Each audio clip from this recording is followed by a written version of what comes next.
Hey, there Hi, we go. How are you? doing great. How are you? Good. Waving to everyone who's joining us. Yeah. I wish there was a way I could move these comments so that I could see your face, but can you see everything and hear everything okay? Yep. Okay, great. Awesome. Well, we'll give everybody a few minutes to kind of get into our Instagram live and join us. So we'll just have some small talk Great. before we start. So how's your day going so far? Yeah. Oh, it's going fantastic. Yeah. Good. Prepping for English class soon with the little sixth graders, so that'll be fun. Yeah, are you teaching today? Yep. Yeah. Awesome. And, Later today. So, and yeah. what are you going over today with them? English stuff? Yeah, we're actually working on the bronze bow, so What's that? yeah, doing kind of a novel study with that. Okay. So, I've never yeah. read that novel. What's it about? It's kind of like set in Israel during the time of Christ, and just kind of this one character struggles and what he goes through, like losing his parents and struggling with like his own, I guess, acceptance of that and moving forward with, like peace. Wow. Powerful. Yeah. I love it. Hmm. Okay. Well, it looks like we're starting to get some people in here. So thanks for joining us. Hello. Awesome. Hi, Lauren. Hi. Hi, Eli. Thanks for joining us, you all. We have an awesome guest today, and I'm very excited to have you. So we'll go ahead and get started with our brief introductions. Yeah. Everybody who read the post knows a little bit about who you are. So our guest today is Kristen Parsons, and Kristen and I had the privilege of working together through Valkyrie Performance a little bit in the beginning of your TBS journey, and then but primarily when you decided to go through IOC. And so that's what we're going to Yep. be talking about today. And I get to ask you questions, and she's going to share her story about her experience there, kind of the preparation, the actual execution phase, and then where you are now and kind of those lessons learned and takeaways. So Yeah. I could do a great intro of who you are and all the things you're doing now, but I'll say a little bit and then you fill in where, Okay. okay? So Sounds good. Kristen is currently in California. Remind me the area of where you are. The Antelope Valley, Little Rock, California. Around It's a small town. California, out on the West Coast, and you are a logistics officer in the Marine Corps. You're currently in the reserve. She was an honor graduate at her logistics school course, and it's okay. It might do that. Just stick with it if the connection's slow. So, honor graduate, logistics officer in the reserves, and you're also an English teacher, and you also teach band for middle school age kids and high school, right? Yep. 6 to 12th grade? Yep. Yeah. So tell us a little bit more about you that I might have missed on the basic introduction of just who you are before we dive into IOC. Yeah, so definitely like I started out as a school teacher and I wanted to join the Marines, but my parents were a little nervous about it. So I was like, okay, how can we like come to a position of you're good like with me joining the Marine Corps? And they were like, well, do a couple years like in the civilian job first. So I was like, okay, that's easy. I want to be a teacher anyway. So I did a couple years of teaching and then, went to become a Marine. So I was always planning on doing the reserves. And yeah, I mean, I love it. I love my platoon. It's pretty great. So That's awesome. Yeah. So yeah. you're a Motor T platoon commander right now, correct? Hmm. Awesome. Yep. Yeah. Yeah, Great. with Well, Las let's Vegas go. Trucking Company. Oh, that's so awesome. And it's the best job ever when you get to have a platoon, no matter what your MOS is. So I'm super excited that that's what Yeah. you get to do right now. So I guess let's start with the fact that for our viewers who are listening, something that's interesting about Kristen and I that we share is that we both went through the Infantry Officer Course and we both Hmm. failed. So Yeah. here we are. We kind of, we had the choice to we have the choice, all of us, when we have a failure in our life, we get to choose how we're going to move forward with that failure. And for me personally, Mm-hmm. my failure of IOC, it took me about a year to get over before I kind of could even comprehend or think about the next thing. And so while I was still on active duty, I started Valkyrie Performance. And I just want to say that it was my dream to work with somebody, specifically a woman, who wanted to or had the desire to go through the Infantry Officer Course. And it was my dream to get to work with someone and help them to just go further than I went and just help them. And so, that is like the check in the box. It's not a check in the box, but it's like something I'm so grateful for, is that I had the opportunity to do that. And you did go much further than I went. You went halfway through the course. And I want you to share a little bit about the statistics of the numbers really quick. Yeah. What were the statistics? Yeah, so I was the only female. There were 99 males, and I went through 5 weeks. So I actually got dropped a year ago today, about this time actually. So that's really I crazy. know. Wait a By second. Y'all, it is today, May 6th, is 1 year. Yeah, This day marks the day she got dropped from IOC a year ago. So this is like and longer than we didn't know that right. when we planned We this. didn't know it. When she told me that yesterday, I got chills all over my body because I was like, I proposed this date to you weeks ago, and I had no clue it was the Yeah. anniversary, the 1 year anniversary. So that's powerful in itself. So continue. Yeah. Yeah, by the beginning of week 4, we had dropped 40% of my classmates for either like physical performance issues or injuries. And then there were 3 of us dropped later on for academic performance. Yes. So, and what were the numbers when you started? It was like there were 99 of you, or what was the class? It was 100, so it was me and 99 guys. And then by the Yep. time you got to And week 5, how many were left? uh, I want to say like 56, 58, something like So that. roughly, the attrition rate by week 5 was roughly half of the class. Yeah? Yep. Yeah? They graduated a little over half. Okay, cool. So. Cool. So, I mean, it's easy to look at that and say, like, you didn't finish the course, but it's also amazing that you made it that far. So let's talk about that. Let's talk about those 5 weeks. Yeah. And kind of however you want to put it out on the table in terms of what you learned and us working together. But just tell us about that experience, those 5 weeks. Yeah, for sure. I definitely, before working with Taylor, I was not picturing myself like as a person who could do it. I really wanted to do the job and be an infantry officer, but I had this idea in my mind of like what that looks like, and I was like, I'm not that person. Like, this is impossible. So that's what Taylor really helped me to see, this is a goal, this is something I'm really passionate about, and you can do this. So Taylor was able to make it like really something I was able to grasp. And one of the ways that we did that is just really being honest of the weaknesses where I have, and not being afraid of that, because that was something definitely like OCS, TBS, I tried to really emphasize my strengths and just kind of like, like I struggle with this, I'm going to work on it on my own, but being afraid to like admit that to someone else.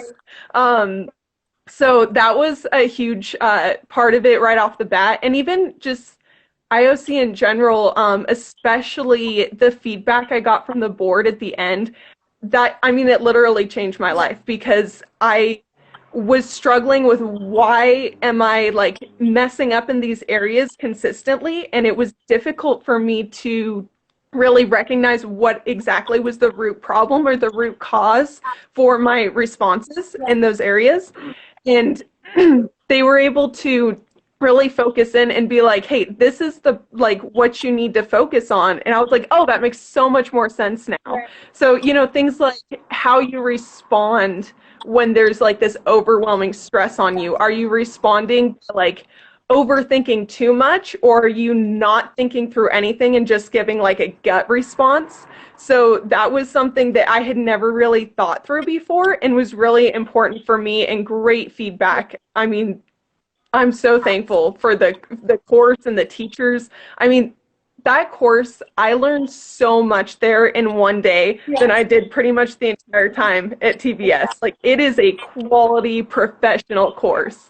Yeah, I loved it. Yes. And I Um, did. one of the yeah, one of the really cool things that I was able to do with, especially the hikes or just the mental area that you have to put yourself in, is really like developing mental toughness in the sense that you're like planning your thoughts and Yes. responses. And that's something that Taylor and I really worked on because like I'm an endurance runner. So how I approach that is kind of, I can't really mentally grasp 15 miles like all at one chunk. Right. So I have to break it down. Okay, I know how to run like 2 or 3 miles at a consistent Right. pace. So let me focus on that. Let me focus on brilliance in the basics in my performance there. And then, as the run progresses, I just keep focusing on like the next 2 miles. Yeah. Well, what happens on, I approached hikes at TBS a similar way, but what happens at IOC when you are in so much pain that, or you just have nothing left in your body that doesn't work anymore. How are you going to respond to Right. that? And so really planning out that thought Yeah. process. And I ended up using actually an advice from my platoon commander at OCS. Also, my OCS staff, amazing. Love Like I talk to them all the time for like advice and encouragement. They're awesome. And she was telling me one of the things that she did is like just kind of saying the names of the people who support her and encourage her, like her family members, over and over. So, I mean, I remember one hike at the very beginning of the course. I mean, we had like just started, and if I had allowed my mind to go to the place of I'm uncomfortable and I'm in a lot of pain and I want to drop out, like I would have instantly. So basically, I just started screaming in my head the names of my family members and really just that was the only thing that, you can focus on. And that's how I made it, through the hike. So really planning out those responses instead of kind of lying to yourself and being like, oh, I would never consider dropping. No, like when you get to that point and you do consider that, how are you going to respond so then you don't? Mm-hmm. Yeah. And what's coming to mind for me when we worked through was a lot of just highlighting even your self-talk, like creating a safe space where I Yeah. could say, actually talk to me about what was going through your mind at that point. Do you remember what you were saying to yourself? And then Kristen and I would talk every week and we would assess, what are you doing well? What are you struggling with the most? And how can we make a small change this coming week? And a lot of that was just changing some of that personal narrative that you had going on so you could say, no, actually this is my self-talk, and sometimes it's not the best. Like I wouldn't talk to like anybody else like that, so why am I talking to myself like that, and how can we change it, right? So self-talk is For sure. Yeah, it's definitely even what we were talking about, you and I, yesterday, of extending the thought process and the grace that you have for other right. people to yourself. Yeah. Because that's definitely, I would work myself, even near the end, like I would work myself like in a frenzy mentally and put so much pressure on myself internally that then I wasn't able to perform or Yeah. even process like what I was being asked to do. Absolutely. So that's something, that I'm still working on for Me sure, too. is being to channel what I'm telling myself internally. And, I know that I'm not the only one who put, that pressure on themselves internally. But just being able to recognize how that limits you and your performance, is really. I think I'll give it a second. Are you there? We just had a slight freeze. We'll let it catch up for a sec. There we go. So actually, let's talk a little bit about that internal pressure Okay, let's talk about the internal pressure and the external pressure. I think that this is something that a lot of women struggle with, whether they're at IOC or not, right? Mm-hmm. Or I think people struggle with this, not just women, people in general. But yeah, oh, definitely. now we put ourselves in an environment where, you know, you're being evaluated constantly. And it is a fact that you were in the minority. You were the only woman, right? So, and sometimes I think that that presents a challenge not only to the woman, but also to the guys. Like, they don't know how to act around that. And so, can you just talk about your experience, a little bit about what it was like for you and your peers in the IOC class of being the only woman, what you would recommend to another woman who might want to go to IOC or go to another school where she might be the only woman, and kind of just your experience with that and something that might help her? Yeah, I think that at first when we were in Marines Awaiting Training Platoon, it was like I was really trying to figure out what that looked like because I didn't have, like, my best friends didn't come with me. So it was a lot of trying to get to know these guys along with me being in my own room. And they all had roommates and I didn't. So just simple things like, hey, when are you guys going to the chow hall? And, you know, joining them for that. And I had some great peers in that class. Like, they absolutely had my back. They, you know, I was like, hey, can we like work on fires right now? And they would like welcome me into their room and we'd, you know, just like practice doing call for fire. And it was really cool having such professional and hardcore guys that I was able to go through the school with. You know, there were definitely a couple friction points at the beginning, a couple comments the first workout we had when, you know, I was beating some of the guys and they're, you know, they were not happy about that, a couple of them. But for the majority, they were excellent and very encouraging, and yeah, just really great peers. One of the things that was a big challenge is some of the guys who I don't know whether it's I didn't communicate like in the best way that they communicate or like what it was, but we didn't really get along that well. And so there was one time specifically during training that they skipped over me a couple times and giving me like the chance to do what we were doing. And at the time, it wasn't like an environment where I was able to be like, stop, you know. So that was one thing that actually the staff like pulled me aside and said, hey, you need to talk to your entire platoon like right now. And I was like, what? So that was a big struggle for me, like almost right off the bat of like, okay, I have to talk to my whole platoon about this and it's very uncomfortable for me. But overall, just the graciousness of the guys and the quality of Marines who were in that course, the majority were absolutely awesome and, you know, very supportive when I had to, you know, confront them and say like, hey, stop, this is messed up. They were like, hey, you know, we got your back, like, you're right, let's, you know, move forward. So it was really cool being able to get to know them better and see them, you know, do the job really well. Yeah.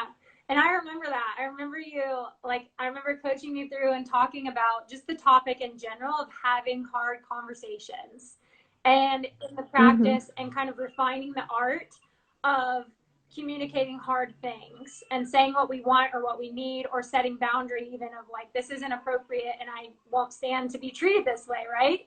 But that's a challenge, like stepping up and saying that stuff and working through that. So yeah, let's talk about, so there's a memory I have that I want to share because I hope that this is inspiring to a woman or somebody who's wants to attempt the course. But Kristen and we were working out at CrossFit, and I remember I was pregnant. I don't know how many weeks or how pregnant I was, and we all did a workout together, and I think Kristen and I were partners, and she did a great job. And then at the end of it, you came up to me and you were like, it was right, you were getting ready to start IOC. You hadn't started yet. And so, of course, there's all the unknowns, all the fear, all the pressure, just all this stuff going on, right? And I can empathize and remember that feeling. But you came to me and she was like, how am I going to pass this course? Like, if you didn't pass this course, like, you're such a beast. And I just remember that being such a real and raw, vulnerable moment.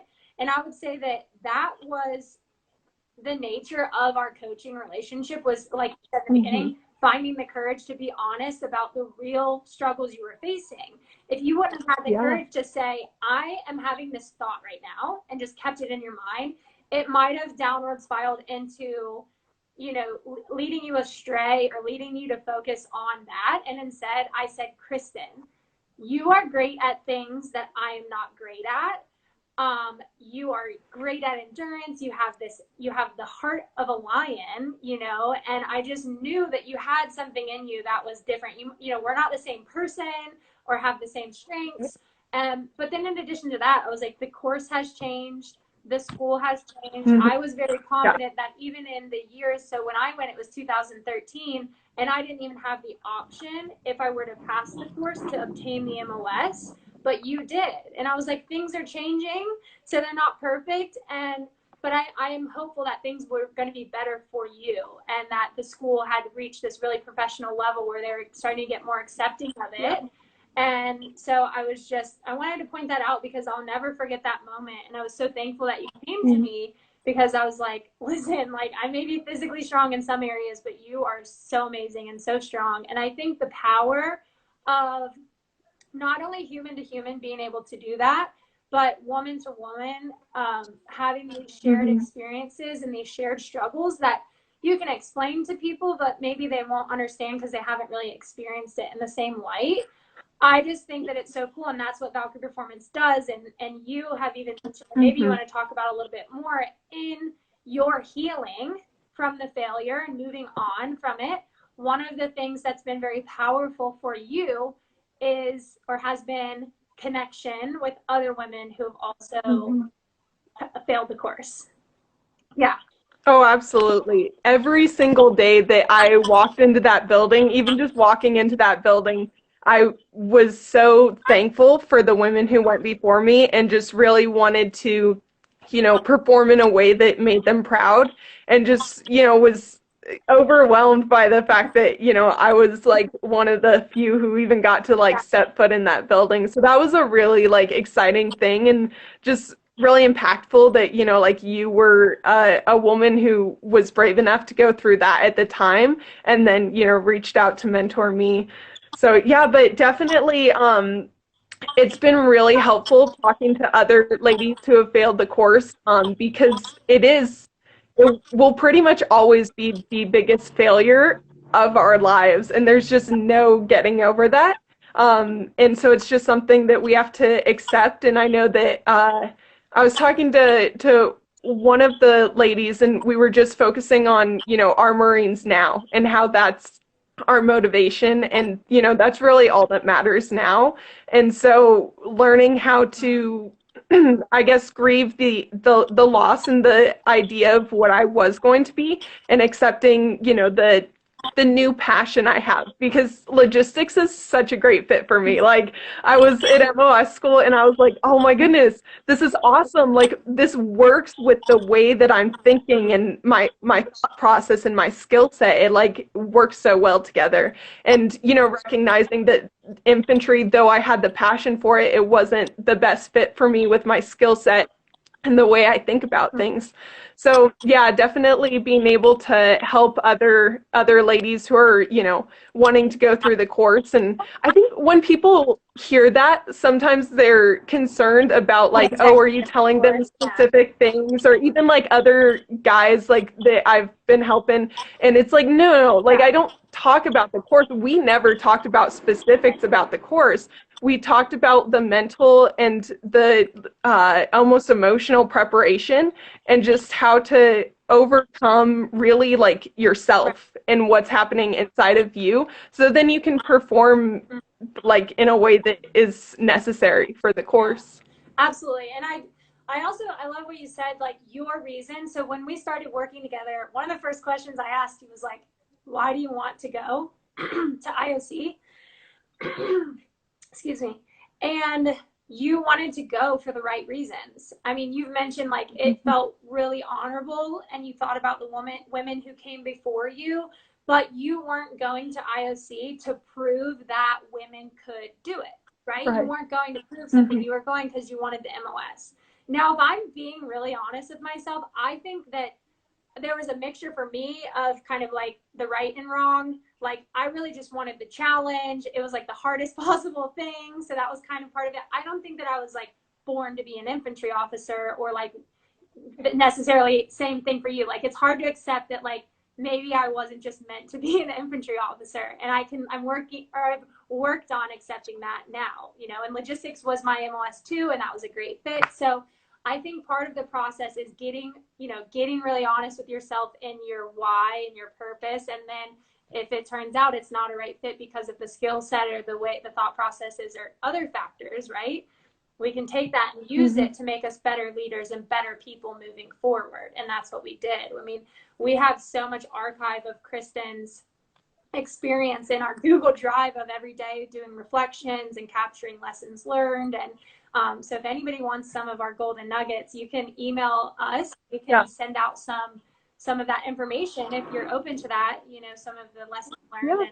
And was there any lessons learned that you didn't hit on that you wanted to share with our listeners today? Yeah, so let's see. Well, definitely, like, I know a lot of people, it's really tempting to, if something scares you, for that to be the reason why you don't attempt something. But in my opinion, if that's the only reason why you wouldn't do something, then I think you have to do it. Like, if you have one or two people who can stand by you, you can get through anything. And I mean, I was so blessed. I had way more than one or two people. I had so much support.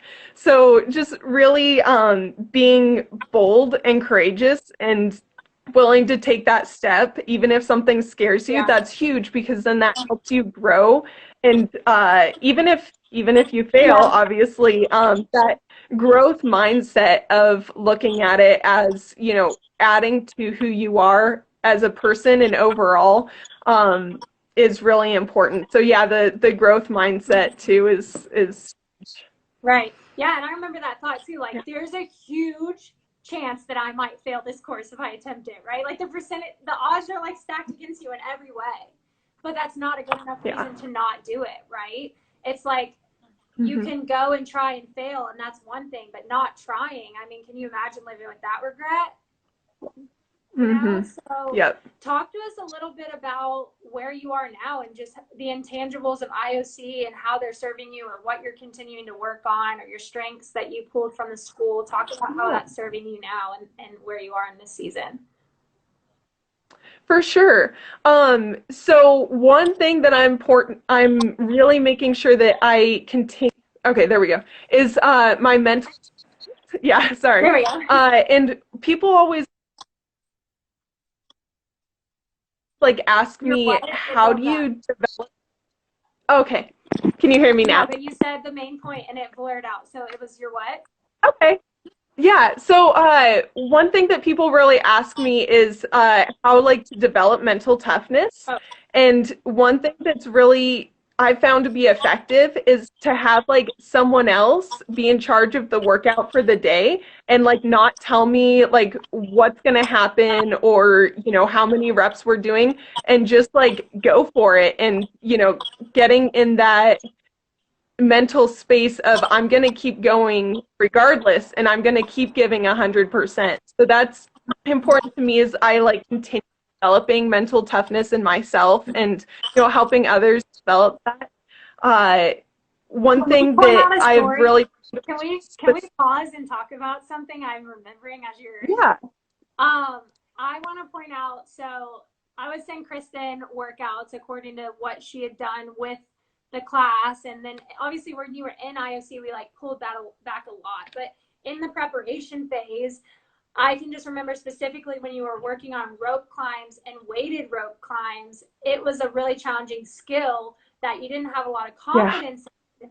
And we approached it a few different ways. And one of the things I remember asking you, it was kind of like you were just reinforcing insanity when you would like keep trying and keep trying and keep trying. And I was like, Yeah. listen, if you just do one good rope climb, like we were trying to build the quality over the quantity and get you to just do Mhm. one good one a day so that we could build that confidence.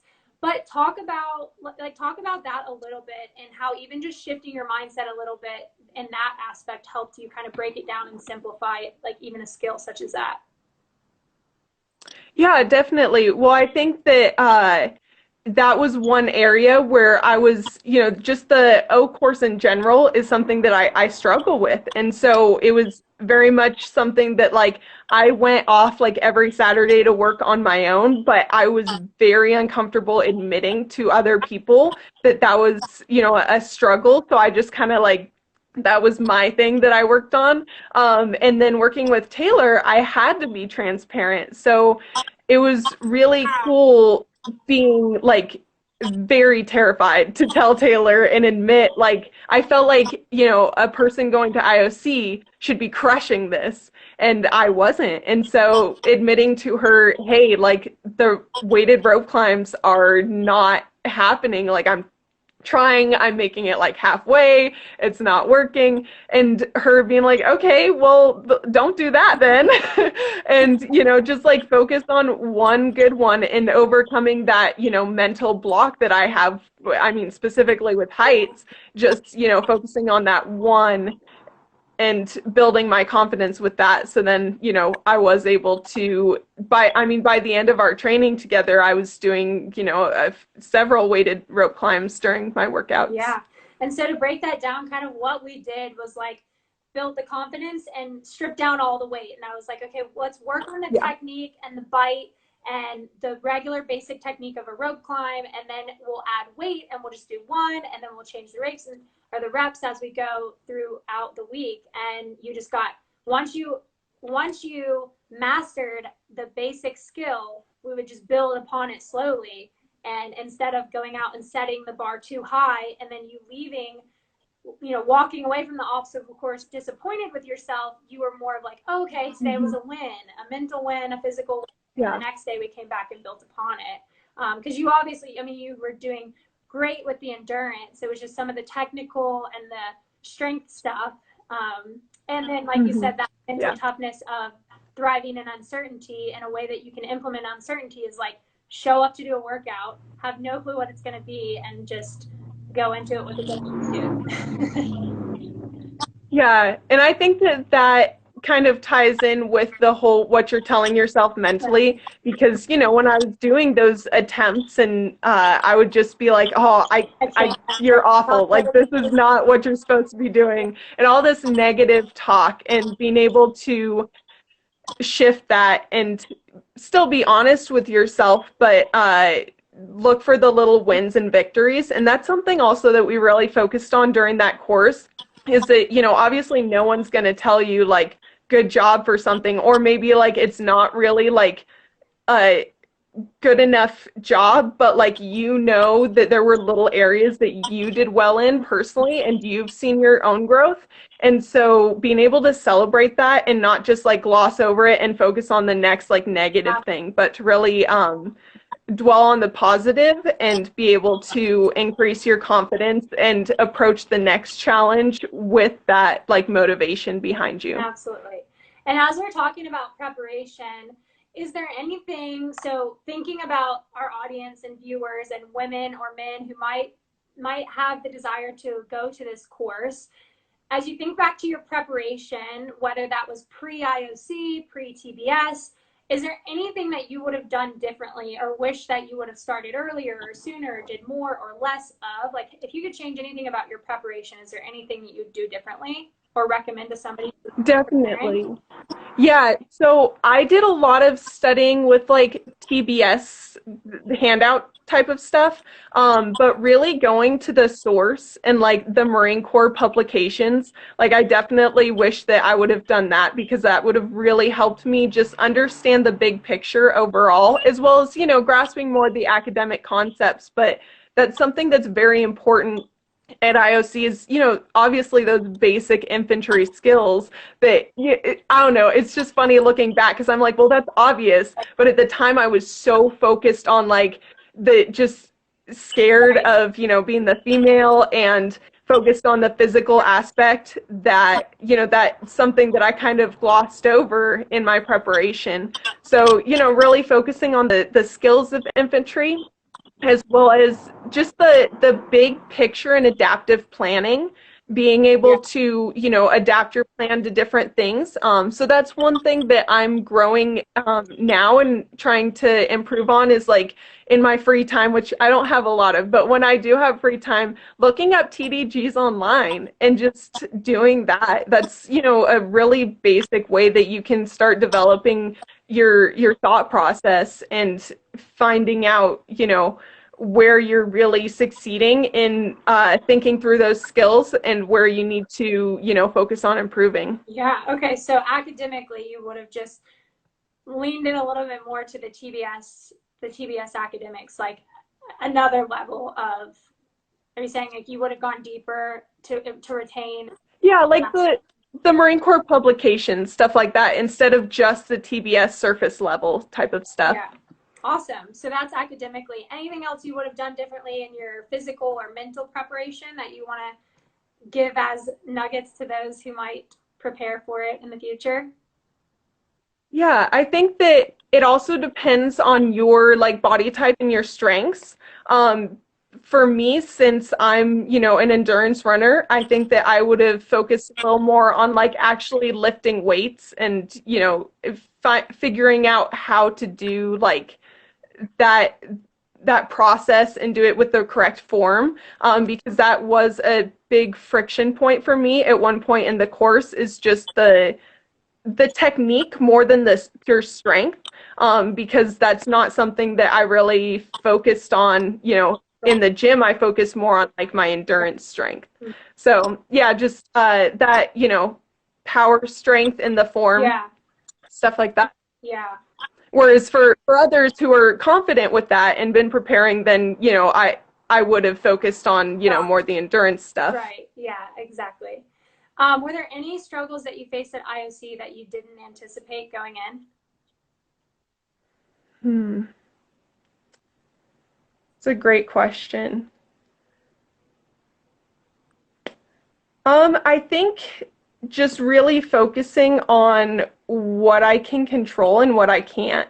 I kind of, I guess, anticipated that, but I think the way that I handled it, I didn't like anticipate my reaction as much as I could have. And then just planning out like how I'm going to react to things that I can't control. So that's, something mentally that I'm still working on, but just really having that growth mindset as you approach to things that, it's just completely unknown. So being able to have confidence in focusing on the things that you are capable of, even, I mean, little things like nutrition or, like being able to plan out your water rationing, things like that, that you can control versus, maybe you don't know what the night holds. Who knows?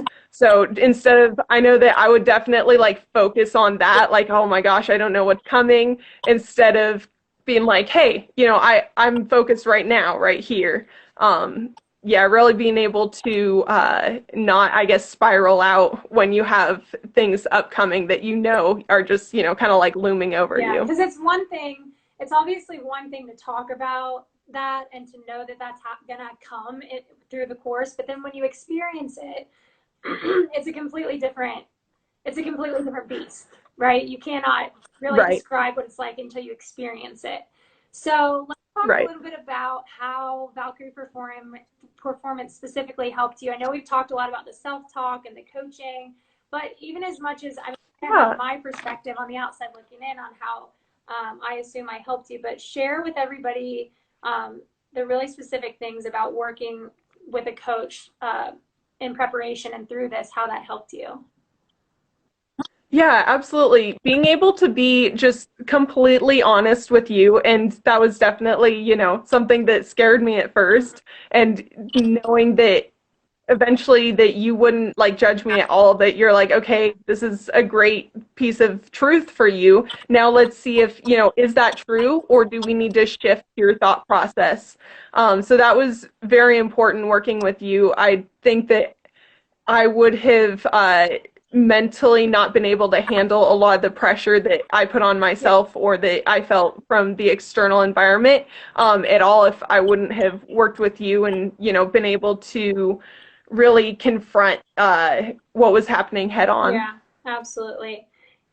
Yeah. Anything else you want to capture, or is that really just the biggest key point from that?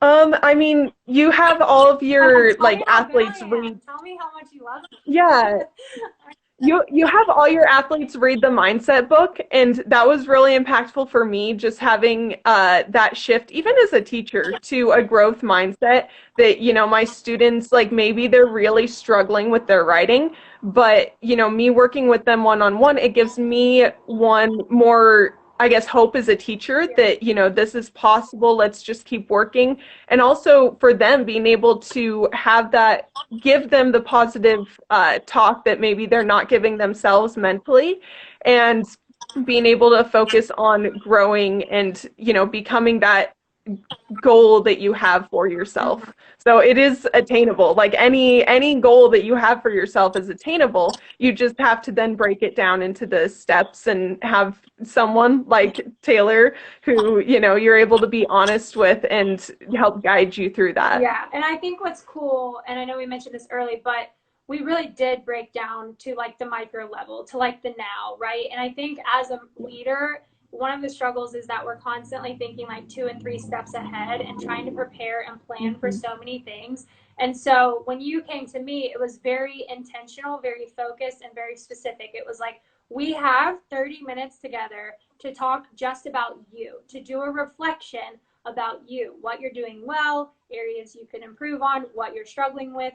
And then it was like we went to the whiteboard, which was our Google Drive, of putting that on paper and having something to reference and look at and build upon. So we were capturing all of that, and I was kind of doing the administration work for you. And then now you have this product of yourself too that was created through that process that's now valuable to you. And we talk about, all the Mhm. intangible assets of IOC, but you've got those and you were specific about it and intentional about it. And so that's still serving you now as I see where you're looking back even at like, these are my strengths, these are my weaknesses, stress management, Mhm. all of that. So what would you Yeah. say, to wrap this all up, what would you say is kind of the best, if you were to package in the one best, biggest takeaway from IOC that's made you who you are now, and like why you're so glad you did it? Like, how would you package the best part of it, or the thing you're most thankful for of why you did it and how it makes you who you are today? What's the best part of it? Hmm. Well, I mean, I definitely like my own confidence. That's been a big thing that just for me, that's like very personal, I know, but like for me, it's been huge being able to know like, hey, I did that, and if I did that, I can do anything. So for me, that really has been a driving factor for like the rest of my life and trying to help other people. That's really something that stuck out to me overall through the course is that caring about others and looking out for others is not a Yeah. weakness.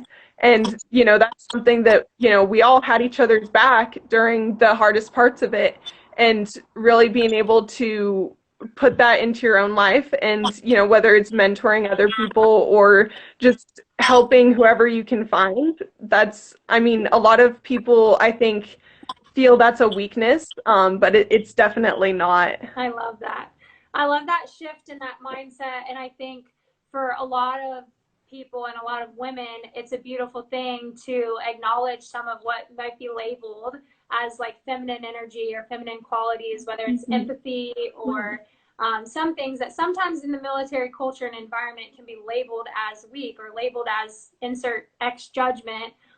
But for you, knowing like, no, like I did this really hard thing, like I can still do hard things and have these characteristics or traits that you might label as weak, but they make me strong and they make me a great fighter. They Absolutely. make you you. And I love that you're able to capture that and move forward through your life of this really hard and challenging thing that is labeled as a failure, but yet it's opened so many doors and relationships for you. And you're the amazing person and Marine you are today because of it. And you showed up, you accepted the challenge, you went despite all the fear. And I just commend you. I think that you're so bold and so brave and so amazing. And I think that there's so many women who struggle with a lot of the things that we struggled with. And through you having the courage to share your story today, I know that somebody will take something from it and go forward and do something, in spite or because of this thing that we're doing today. So are there any last things that you want to hit on or share with the audience, or any funny jokes you want to tell?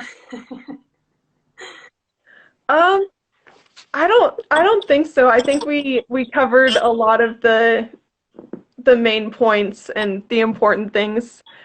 Did we have any like additional questions from other people coming in? Let me see. So we didn't have any specifics come in my way, but I saw that we had someone. I'm scrolling up. So Taylor Bean said, "Good afternoon, ma'am. I'm returning to OCS for PLC seniors in July, and I'm really hoping to be assigned to a combat arms MOS after the basic school.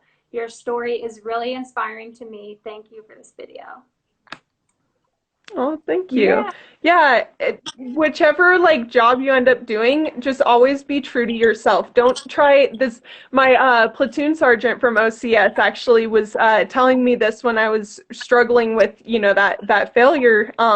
She was like, don't allow other people to like dictate your passions or what you're finding important in life, and just really, seek after what's the best fit for you. Because, that was one of the things I was struggling with is like, oh, logistics is like such a good fit for me, but like infantry is what I was like supposed to do.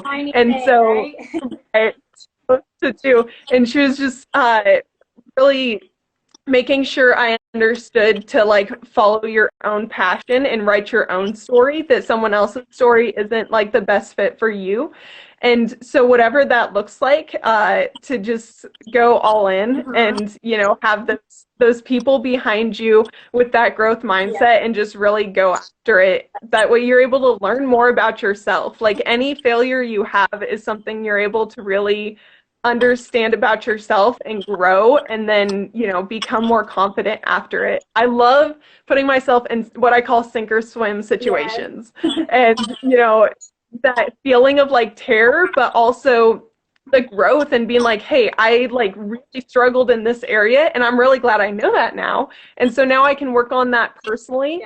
And, going forward, maybe I don't struggle with it as much, or I'm able to really focus on the strengths that I had in that moment. Yeah, absolutely. I mean, you summarized it in a beautiful way. And I love how you're kind of labeling this as like, yes, own your story and tell your story, define your truth, and don't let your truth become someone else's truth or expectations or assumptions. And I think that's so beautiful. Your story is so powerful. And the even more amazing thing is that your story is literally just beginning.